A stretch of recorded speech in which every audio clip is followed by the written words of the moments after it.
welcome back to Glitter Budget with your hosts, Anjanette and Jess. And in today's episode, we're starting our Tim Burton series. So first up on the docket is Beetlejuice. As it should be. Oh, yes. So Beetlejuice was directed by Tim Burton, written by... It was written by Michael McDowell and Larry Wilson. Came up with the story. Michael McDowell and Warren Scarron did the screenplay for it. Yes. So thank God someone was It's okay. I was like, I know it's written by someone.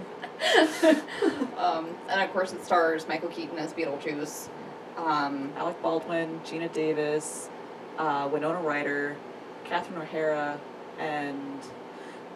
Hold on, we have our notes. The notes being IMDb. IMDb. Come on, who plays Charles?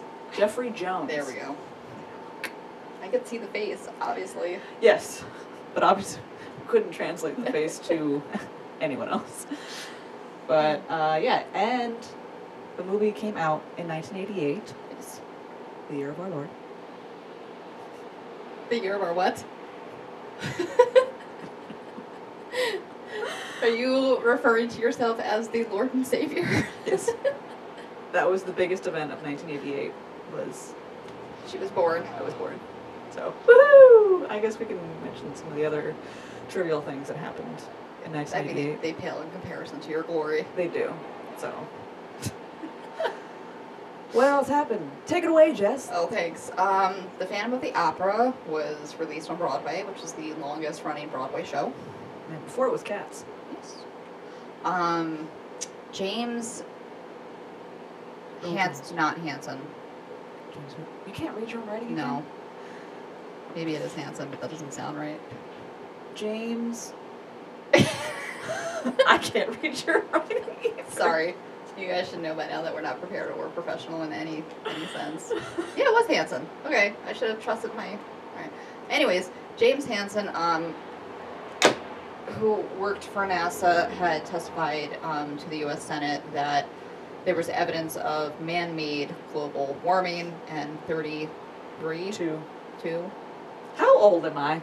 I don't know. You're a year older than me, and I'm going to be 34 this year. A year older than you? 2 years younger. I can't. I told you I was having a rough morning. What? I told you I look put together, but I'm not. Oh my God. 32 years ago. We're still arguing about global warming. I just hit my mouth off of the microphone. Jesus. She's 2 years younger than me, which would be 32 years ago. Yes. I'm sorry. Wow. Anyway, there was also, if you've ever heard of the song We Didn't Start the Fire by Billy Joel, there's the line, hypodermics on the shore. This was the year that happened. All this medical waste had washed up on New York beaches. And Several, yeah. Brooklyn, Coney Island, I think one in Jersey. Yeah. It's basically like that whole coastal shore up there. It's just medical waste. Yeah. So, context for that lyric. Yes. But yeah, the most important event was Your me. birth. Yeah. So, you're welcome. 2 years after. 86. Yes. And not a year before. No. 2 years after. I'm sorry. I was like, I guess I would look pretty good for my age. That's true, too, but Jesus Christ. Sorry.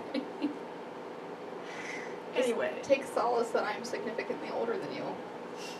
By 15 years, apparently. Yes. Yes. Math isn't our strong suit, guys. No. Neither is counting. Which would be math. Yes. Well, math can be an umbrella of terms, Yeah. like addition, subtraction, True. multiplication, and division. But counting could be like 1, 2, 3, 15. I don't know why you do things with me. I don't know why you let me speak. Because I love you. And the audience loves us both together because I think it makes them feel better about themselves. I hope so, guys. Like, if you get anything out of this, Just you're know, doing better than we are. Yeah, like if you're thinking, gosh, I feel shitty about myself, listen to one of our episodes and be like, wow, Ah. Life isn't so bad. It's a bit of a pick-me-up. Anyway, back to our regularly scheduled programming of Beetlejuice. So, that was like so iconic in so many ways for me growing up. You know, the true, like other than Nightmare Before Christmas, which we'll get into that movie at a later time, like later in our podcast. It'll be a different episode. There you go. There are a lot of Tim Burton-esque things. Like, just the overall feel of the movie, obviously, is very Tim Burton-esque. And there's some stop-motion animation in there. Yeah, with, like, the different creatures and the sandworms and the sculptures moving and stuff like that. Mm-hmm. But also just a very gothy feel. Like, Lydia? Come on. Yeah. Also, those bangs, though. Woo! Oh, I know. So I never picked up on that, like, as a kid, and watching it, like, last night, I was like, what's going on here? But, side note, I'm actually surprised that when I was a teen, I didn't try to pull that look off. Yeah. Surprised that I didn't, because I probably would have. Yeah, like, just that... everything about Lydia was just... her look... I think just kind of screamed for me, someone who cut their own bangs, and... Went, oh no! Yeah. Oh no! Because when she didn't have them, like, gelled in the spikes, they were, like, here, like, up, you know, right near her hairline. Right. You're like, what the fuck is going on?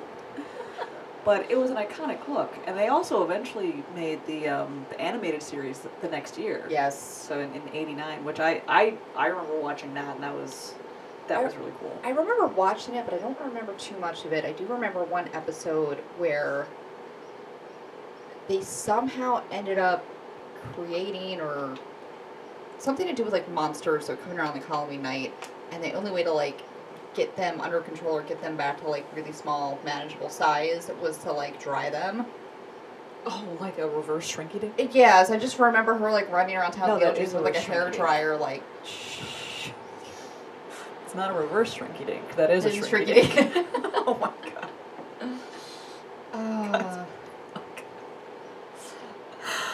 Anyway, it's gonna be okay. It's good. We're gonna be good.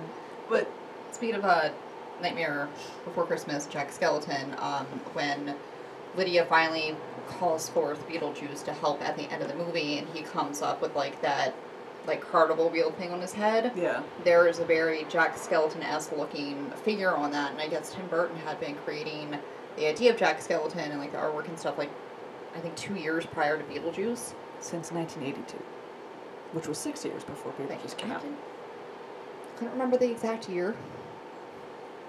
Counting. I thought it was 2 years prior because I couldn't remember the exact year. There was a 2 in 1982, which is 2. You know, this is gonna be the episode where you see me slap the shit out of her. If it hasn't happened yet, I don't know if it's gonna happen. I'm saying it wasn't like I was like, hey, it happened in 1982, 2 years prior. I thought it was 2 years prior that he'd been working on it. Okay? There's a difference. I was giving you credit saying that there was a 2 in there. 1982. That's probably where you got the 2 from. Anyways, he was creating Jack Skeleton for years for yes, and co-writing. Then he eventually came out with Jack Skellington. Yes, and it was Nightmare Before Christmas. Yes. Anyway, sorry for. No, you go ahead. You talk. You talk now. God, you're gonna be like that, like the one door knocker in Labyrinth. Yeah. Oh God. We'll eventually get to that movie too. Yeah. Any Hoozle. What I found really interesting was that they were not, like, Tim Burton was not a fan of the dinner party scene where they are dancing to the Banana Boat song. Yeah. They did the calypso. Deo! Deo! Like, they were going to take that out. Like, he didn't want it, but then audiences obviously loved it, and that's one of the most iconic scenes from that movie. I feel like that scene and then the very end where Lydia, you know, gets an A on her Jumping math the test. line. Yeah. Yeah. Like, those two scenes were probably, like, what stuck out to me the most, you know, growing up. Yeah. That and the snakes scene scared the shit out of me as a kid. I thought it was, in, like, that scene, they filmed that before...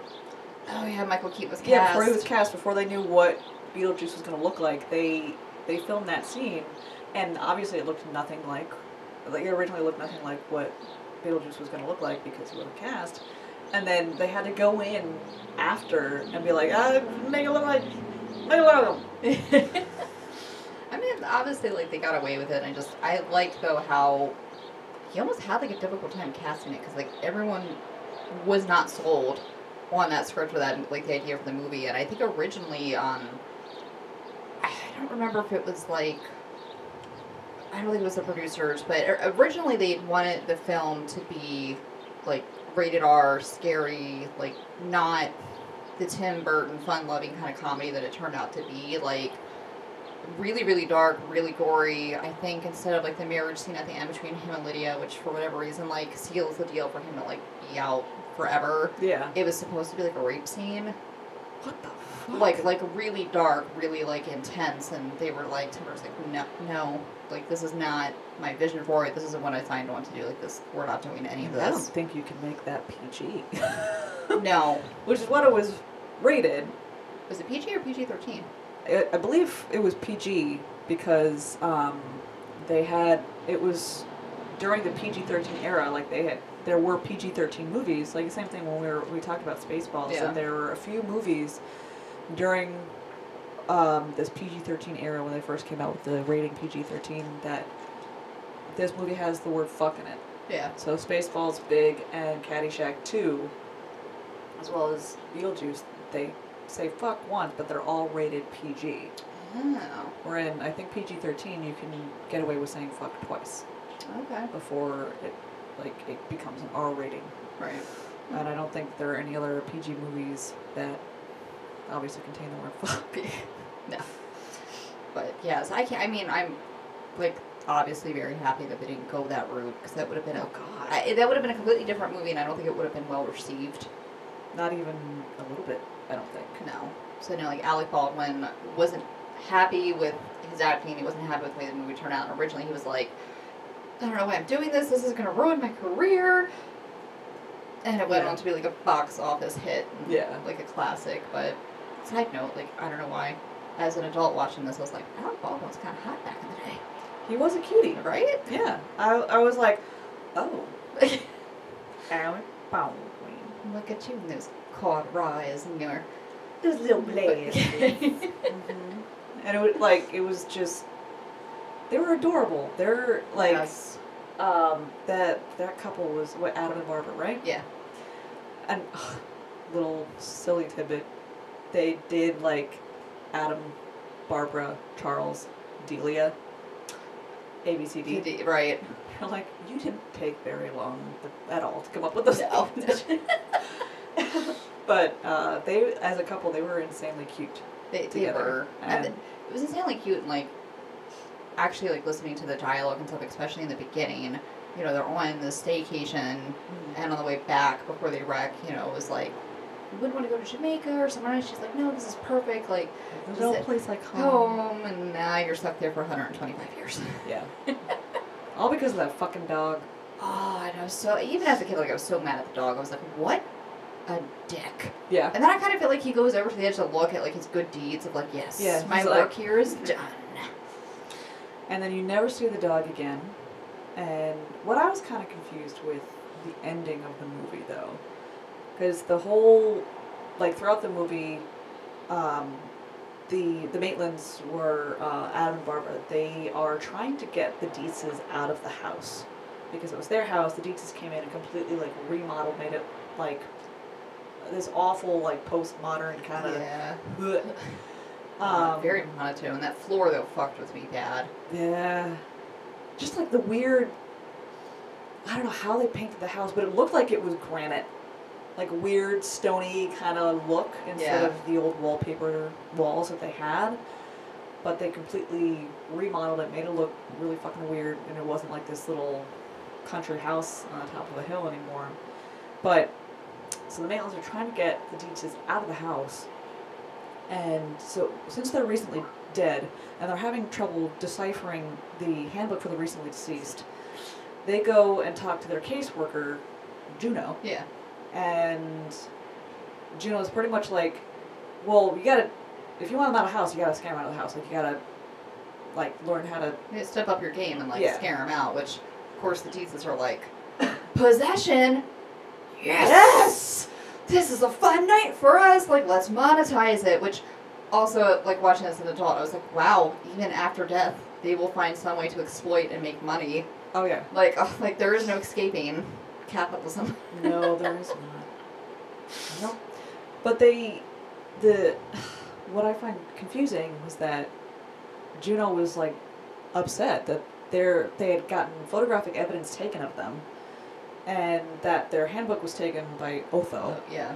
And she's like, so you gotta get that fucking handbook back. You have to get them out of the house, because they can't know that there's life after death. Right. You know? But then in the end,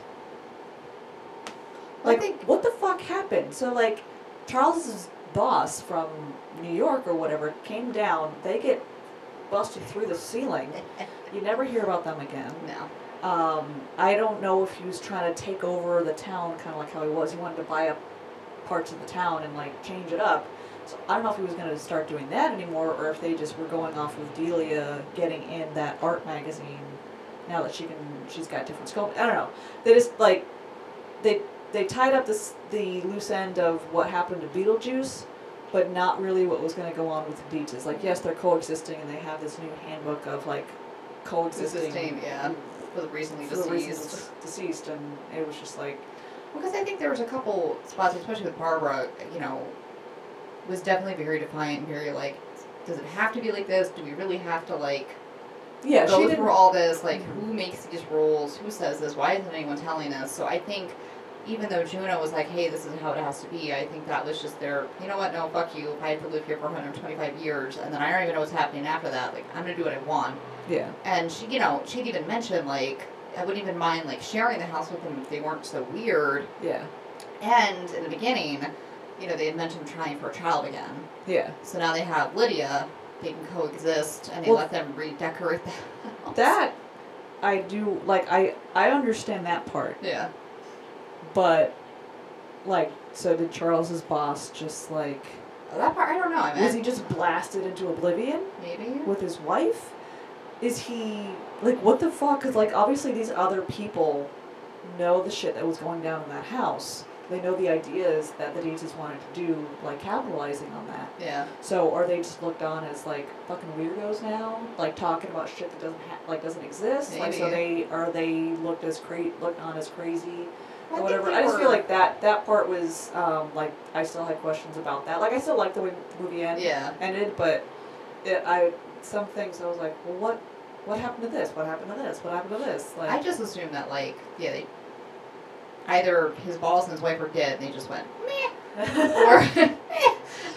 or they just, shit happens. Yeah. Or they just moved on with it, because I think, like, it was very obvious that even in their inner circle that the Deeses were, like, considered very flaky and very, like, the friends that you kind of tolerate that no one really actually likes. Yeah. And you could tell that Charles, like, was not actually relaxing. He's just, like, shaking his, like, yeah, already relaxed. Totally relaxed, like. It's great. It's great. I love it. This is so much. And he's just like, ooh, birds. Nice building. Bad roof. Yeah, good. Great parking. But I think, like, at this point, like, they've, you know, she's doing her art now and clearly, like, making some type of money in it. You know, I think they've gotten closer to family, so I think they're actually, like, relaxing now. And, okay, like, this is, like, a life that we can live, be okay with it. Yeah. So, like, I don't know. I guess it brought them closer together. It was just, like, really? Okay. You know, you're a cohesive family now. It's cute. It's whatever. I didn't think, like, rewatching it, I forgot how fast-paced it is, kind of. Oh, yeah, it goes real quick. Yeah, but I liked how it was filmed in Vermont, but it was supposed to be based in Connecticut. Mm-hmm. So I'm assuming they couldn't find any, like, on-location spots in Connecticut that worked. But the whole bridge scene, the bridge, they had to build the bridge. It actually wasn't there. Mm-hmm. So they had to, like, dam up that little river. It was a little creek. Little creek, yeah. Build this freaking giant bridge. Be like, alright, peace, we're done. Yeah. Like, alright, this is where you die. Then the town, you can just deal with the bridge. Actually, I don't know what they did with the bridge after filming. I would hope that they would have, like, tore it down and taken care of it. Like, I assume they couldn't, unless the town was like, no, actually, we kind of like it. Yeah, maybe landmark. I mean, again, monetize, capitalize off of that little piece of movie history. Yeah. So I don't know. That's it's interesting, but it was like a cute little town. It's like one of those towns where everyone knows everyone. It's a small mom and pop town, which you don't really have much of those anymore. No. There is. I was telling Will yesterday. There's a stretch of spot in between Palmerton, Pennsylvania, like not too far where we live, and Jim Thorpe. Mm-hmm. There's like a stretch of highway there, and there is a house that looks very similar to that one that is up on top of a hill by itself. And every time I drove by it, I was like, it's a house on Beetlejuice. Shit goes down there. Totally does. Mm-hmm. But I thought it was interesting that throughout the movie, Beetlejuice's name is spelled like the constellation. Beetlejuice. Yeah. I think it's a is it a constellation or is it a star in Orion's belt? It was I think a star in Orion's belt, I think. Yeah.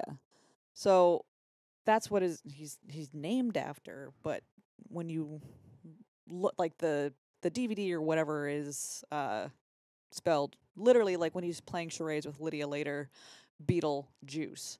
And they did it just because it was funnier that way. They were coming up with like trying to name the movie, and I think one was pitched was just like House Haunting. Oh, House of Ghosts. Yeah, they were just like no.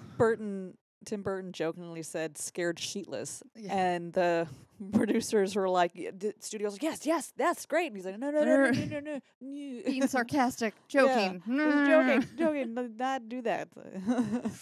I like that too, and I liked how Tim Burton didn't want to use CGI. So like the amount of special effects that they could do, just on their own, and just kind of props and stuff like that was like strongly encouraged. So the scene where Barbara cuts off Adam's head, like is like a shadow box kind of thing. Yeah. So he's just kneeling, and I was trying to see it, rewatching it, kind of like in Spaceballs, where you could see like the glass thing for the hovercraft. I couldn't. They did a good job with it. I couldn't pick it out. Yeah, I think like that's what I kind of like about the older movies is like they were he was given a $1 million budget for the special effects. Yeah. Out of which I guess is not that much because he's like that's why he made it as B movie looking as possible, and so everything was kind of like. But I think that went with like his aesthetic. The aesthetic and like just the feel of the movie, like with the dialogue and the characters being kind of over the top. Yeah. Like I think it kind of just went with that feel, but I mean, for something that ended up turning into being like more of a comedy, there are still like as a kid watching it, there are still some like scary scenes, like her like just standing there with the head cut off, her in the closet like hanging, and then she like rips her face off. Yeah. I want to know like how many times they had to do that scene, and just all the scenes that they're in where they're not supposed to know that they're there. Yeah. But you still have to interact. Like how many times they had to film it, because I wouldn't be able to keep it together. Yeah. Would not. And just when he like throws her body aside to find the old wedding dress and, suit, it's just oh god, it's just so funny. Right too. And then I was reading the tidbits about it, and I mean really like Beetlejuice is only in it for like 14 to 17 minutes in the entire film, but his personality and his character are so big. Yeah. It feels like a lot longer. So Michael Keaton only filmed for like 2 weeks and was like, yeah, done. Mm-hmm. Cool. Which is, it's just, and 90% of his dialogue was improv. Which I love. I did not know that. I was like, that is fucking amazing. So like when he's just like, well, what are your qualifications? Which is like thinking about it is like a really dumb thing to ask. Yeah. And oh god, it's just that whole scene. Anything where Beetlejuice has to talk. At the end when he's trying to get married to Lydia and he's trying to prevent everyone from saying his name. So Barbara says it first and he just screeches like I'm like, that's how I react. Yeah. When someone says my name. And you're like, oh god. Oh, but just an iconic scene from my childhood. Yes. I don't know. There's that movie's just like I said, it's so fun, but it still has those undertones of like a kind of a deep message. Not I want to say deep message, but like definitely a serious topic that you really have to kind of pay attention to. Like, they kind of if you don't pick up on it when they first go down to the underworld to meet with Juno, and they have no clue, like they need an appointment or what the hell's going on. Yeah. But all the civil servants down there have committed suicide, and then later in the movie, Otho had said, basically it's rumored or it's said that if you end up killing yourself, you're a civil servant in the afterlife. And I think that was also one of the reasons why Beetlejuice, when Lydia was just like, yeah, no, I want to die. He's like, why? Why would you want to do that? But it's also, I guess it was supposed to be hinted that he had committed suicide because he was June's assistant, right? And he went off the rails and did his own thing, and that's why she was trying to warn the Maitlands, like, don't fucking call on this guy because it's just gonna be bad news bears. Yeah, don't do it. And he just that commercial. He was advertising for himself. Yeah. Jesus Christ. Apparently, they based that off of a car salesman somewhere, I think in like the Midwest or out west, who had like these really outlandish, just ridiculous commercials that would always be like, me and my dog, and it'd be like some exotic animal next to him, just something like really weird. But because of those commercials and how good of a car salesman he was, he ended up making millions. Yeah. Like just so much money. So I guess they kind of stole that idea and based it off of that. But the plastic cow that he sits on, like, bring down the kiddos. We got plenty of snakes and lizards. Not a problem at all. Yeah. Step on it down. Oh, God. But he actually, like, came up, Tim Burton said to Michael Keaton, like, Beetlejuice is kind of like, he's lived through every time period, but he doesn't represent any time period. Right. So he's got, like, that's why he has, like, this shock green hair. He's got, like, the moldy look to him. He's got the big teeth. And it's just, it's showtime. I love that. I think it's people. I don't think they actually approached these actors though, but it was considered, I think, to approach like was Jack Nicholson, Tim Curry, Jim Carrey, John Cleese, Robin Williams, Christopher Lloyd. Yes, all to play Beetlejuice. I think there was like one or two others that we had forgotten, but yeah. I feel like the only one that I could really, just based off of how Michael Keaton played Beetlejuice, of course, and like what we know now, I feel like Jack Nicholson would be like the only one that really could have pulled that character off the way that it was portrayed. Yeah, like I mean, like you said, not like 90% of his dialogue was improv, so I don't know what his dialogue was supposed to be like, but I guarantee if they had gotten someone like Robin Williams, that too would have been all improv. Right, yeah. So it could have been something, and he could have had a completely different look since Michael Keaton kind of like came up with the look that he had, so it'd be interesting to see what these other people would have done with it. Yeah. But I think definitely because of Jack Nicholson and The Shining, you'd be like, yeah, he'd be a good Michael Keaton-esque Beetlejuice character. Yeah. But I feel like Robin, any of them, I think, would have been really interesting choices. But who would not have been a good choice in the movie was Arnold Schwarzenegger. Oh, yeah. He was originally considered. Wanted to be Beetlejuice, or was it to be? Jesus. No, it was. Which I don't like. Why? Why would that thought even cross your mind? Of yes, totally would have been a good choice. Like, yeah. Why? He approached them, and I think I don't know if it was the studio or whatever. They're like, I don't think you should do it because he was like an action star. Yeah, kind of always was.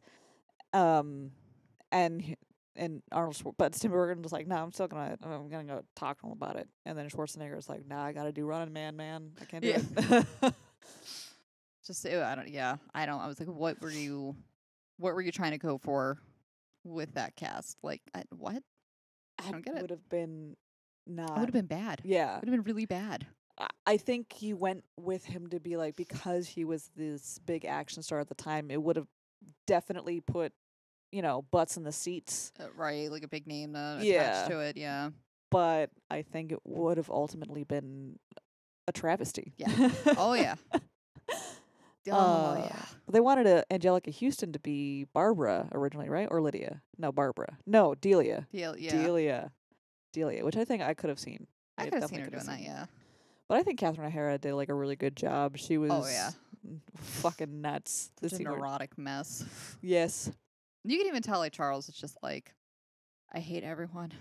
I hate her so much. Yes. I just want to be left alone. Mm-hmm. I don't know how to tell her to go away.